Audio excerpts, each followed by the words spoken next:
მოგესალმებით მეგობრებო, ეს არის ჩემი ყოველკვირეული რუბრიკა „კითხე ფსიქოლოგს“ და მე ვარ ხო ჯაფარიძე ფსიქოლოგი, რომელსაც თქვენ უგზავნით თქვენ შეკითხვებს პირად მიმოწერაში და შემდეგ მე თქვენ შეკითხვებს აი ესეთ ვიდეო ფორმატში ვპასუხობ, ამიტომ შეგიძლიათ გამომიგზავნოთ თქვენ შეკითხვები იმ თემებთან, პრობლემებთან, საკითხებთან დაკავშირებით, რომელიც გაწუხებთ და მე ვეცდები იმდენად რამდენადაც შესაძლებელია ესეთ ფორმატში დაგაკვალიანოთ შეძლების დაგვარად მოგცეთ კმეითი რეკომენდაციები ან იმ შემთხვევაში თუ თქვენი ასე ვთქვათ საკითხი მოიაზრებს პროფესიონალურ დახმარებას მაშინ ასე ვთქვათ მიგითითოთ მიმართულება რომელთაც შეგიძლიათ ეძებოთ ასე ვთქვათ თქვენი პრობლემის გადაწყვეტა მაშინ სადამე დავიწყოთ პირველი შეკითხვა დღეისათვის, რომელიც თქვენ გამომიგზავნეთ.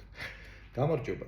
გიყურებთ YouTube-ზე და მადლობა პასუხისთვის წინასწარ.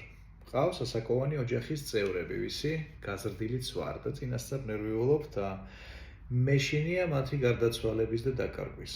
არ ვიცი მე როგორ გავაგრძელო ჩემი ცხოვრება და ხშირად ვშფოთავ ამაზე. როგორ მოახერხო, რომ ნაკლები ვიფიქრო ამ თემაზე. ამ თემაზე ნაკლები ფიქრი ნამდვილად არ გჭირდებათ, პირიქით, ოღონდ გჭირდებათ სხვანაირად ფიქრი. აქ არის საუბარი იმაზე, რომ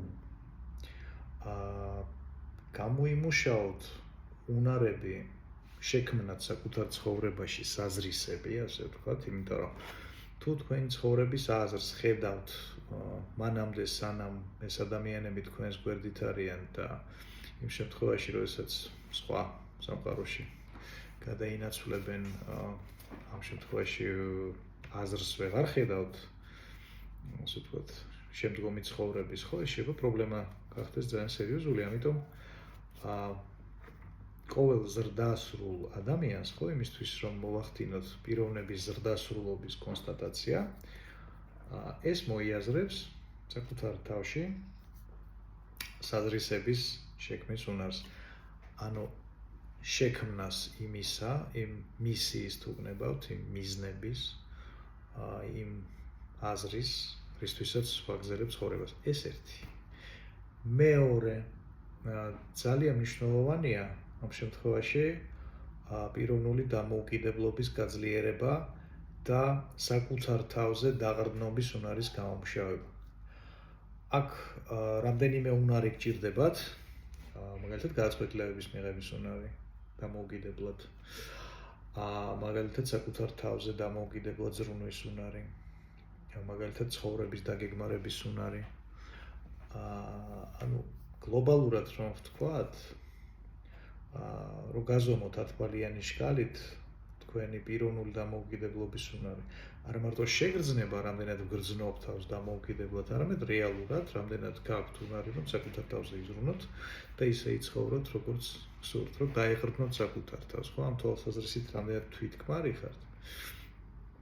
აი, ამ მიმართულებით იაზროვნეთ და დაფიქრდით, როგორ შეიძლება საკუთარ თავში აი ეს უნარები განავითაროთ, იმიტომ რომ რაც უფრო გამოიმუშავებთ საკუთარ თავში ამ უნარებს და თვისებებს, მით უფრო ნაკლებად გეკნებათ შიში და შფოთი. პირიქით ამ ადამიანების მიმართ გაგიშდებათ მადლიერება.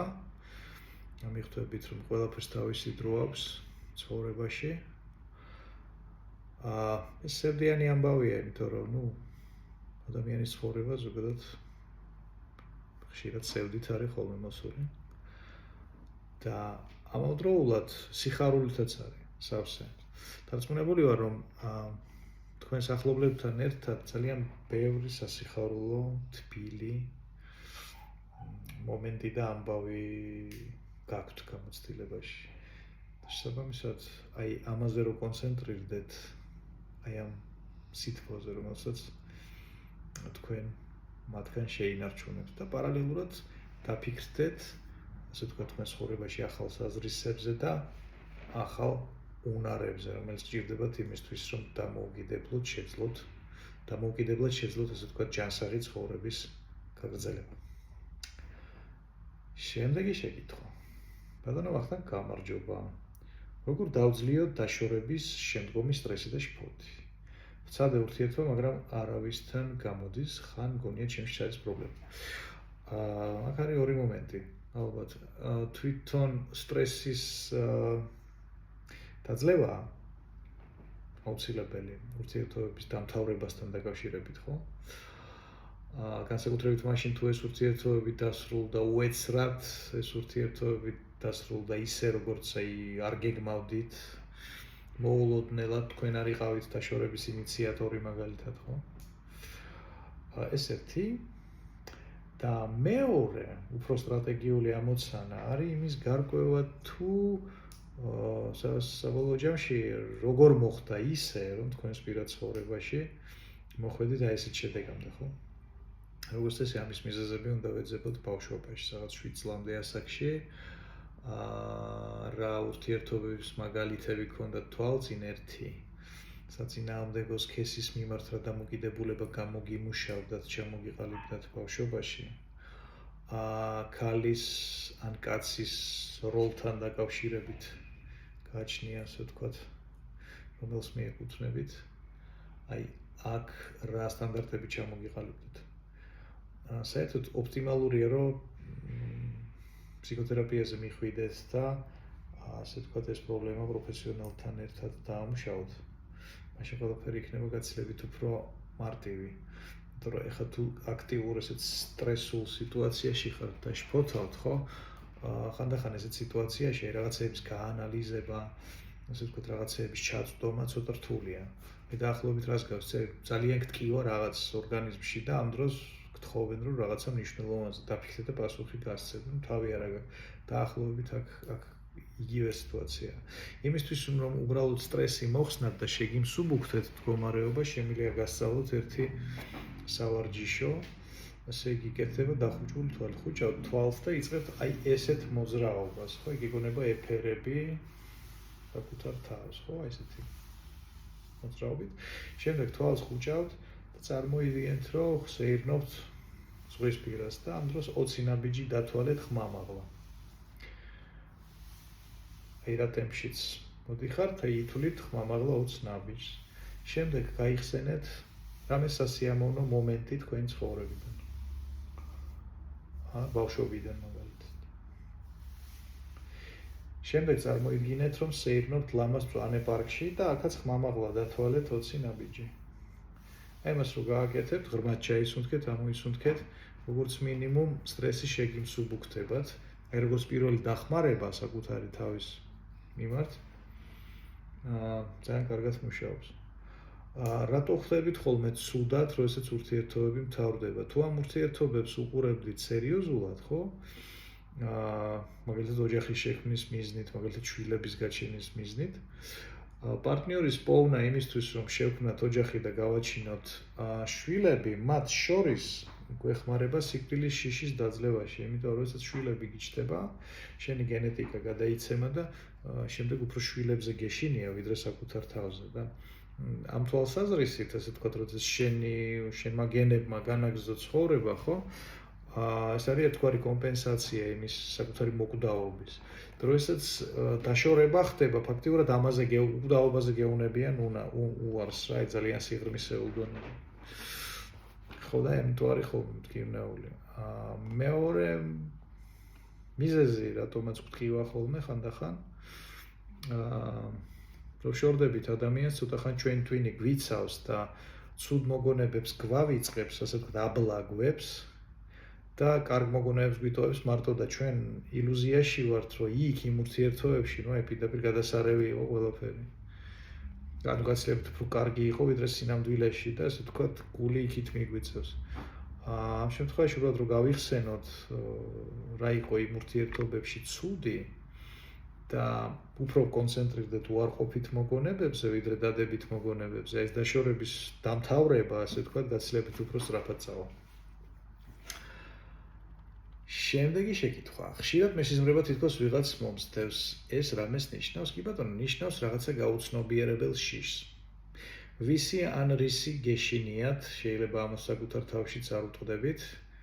დახუჭეთ თვალი, ცოტა ხანი საკუთარ სუნთქვას დააგვირდით, ერთი ნახევარი წუთი, 1 წუთი და შემდეგ დავუშვით საკუთარ თავს შეკითხვა, ხო? რა შიშს ვუმალავ საკუთარ თავს და ნახეთ რა მოტივდება. შემდეგი შეკითხვა ძალიან მინდა ტუჩების ცოტა გადიდება. ჩემი შეყვარებული სასტიკი წინააღმდეგია. ხშირად ჩხუბობთ ბოლო დროს ისედაც და ამის გამო არ მინდა დავშორდეთ. როგორ მოვიქცე არ ვიცი. აქ არის სამი გზა.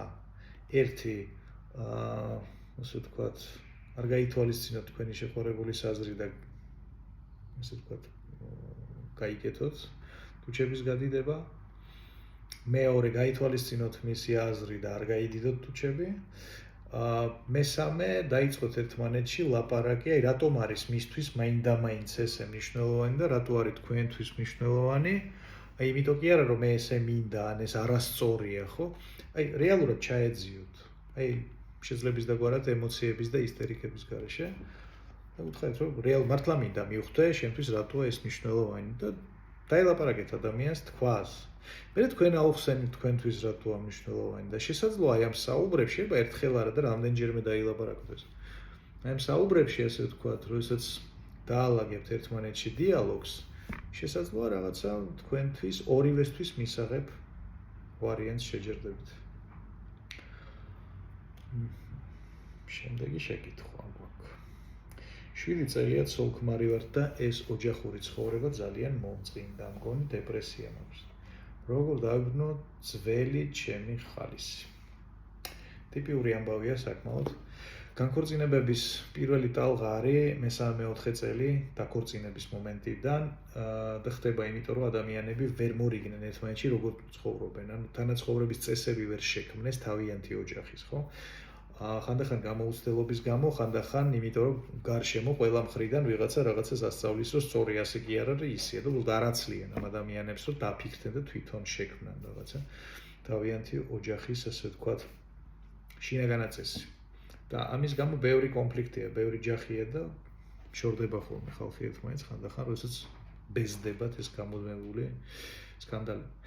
აი მე 7, მე-8, მე-9, მე-10 წელს მეორე ტალღა განქორწინებების, იმიტომ რომ უბრალოდ აი ერთი და იგივე წინდებათ ხოლმე ადამიანებს.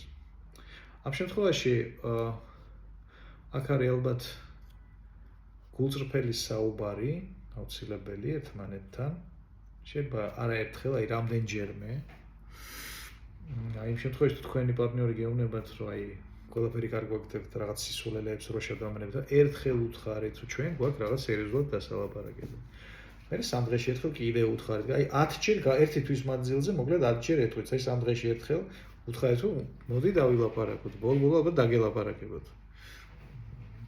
თუ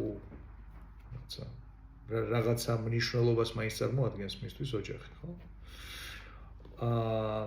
და შემდეგ ასე ვთქვათ, ხარით რა ის დრო გენატრებათ, როდესაც იყავით ხალისიანად, ნებიანად, როდესაც ყველაფერი იყო და აი რა ვქნათ თქო, რა გავაკეთოთ თქო რა. იმიტომ რომ აქ არის საუბარი იმაზე, რომ თქვენ ერთმანეთი ისე გიყვართ, უბრალოდ განახლება გჭირდებათ რა. ხო და აი ეს განახლება რომ მოიფიქროთ რაღაცნაირად, ხო? რაღაცები დაამატოთ თქვენ ცხოვრებას, გააცხოველოთ, ასე ვთქვათ, რაღაცა სიახლეები შემოიტანოთ. სოციალურ ცხოვრებაში, გართობაში, სექსუალურ ცხოვრებაში თუ გნებავთ კიდე სადღაც. ისეთნაირად რომ ეს განახლების შეგრძნება მოვიდეს. იმიტომ რომ აი, დარგია მესამე ტალღა განქორწინებების, ეს დაახლოებით 18-20 წლის შემდეგ ქორწინებიდან, როდესაც შვილები გაიზარდა და აღმოაჩენენ ხოლმე, რომ შვილების გარდა საერთო არაფერი არ აქვს პრინციპში. ხო და ესეც საკმაოდ სავალალო სურათია. ამიტომ აი ეხლა ცხოვრების ამ ეტაპზე აი ის რაც გირჩიეთ, რაღაც სიახლე გაქვს შემოსატანი ორივეს და ეს ორივე საზრუნავია, ისე არა რომ ერთმა უნდა იზრუნოს ამაზე და მეორე დაელოდოს როდის გააკეთებს, არა ეს ორივეს პრობლემაა. საბამისად ორივეა ამის მონაწილე. აი ესეთი გზით თუ წახვალთ, ალბათ, ასე ვთქვათ, შეძლებთ თქვენი სიტუაციის გაუმჯობესებას. დღეისათვის სულ ეს იყო შეკითხვები. შეკითხვები შეგიძლიათ გამოაგზავნოთ ჩემს Facebook გვერდზე პირად მიმოწერაში ფსიქოლოგი ვახტანგი ჯაფარიძე, შეგიძლიათ გამოიწეროთ ეს გვერდი. და მე აუცილებლად გიპასუხებთ აი ესეთ ვიდეო ფორმატში. გისურვებთ კეთილდღეობას და მომავალ შეხვედრამდე.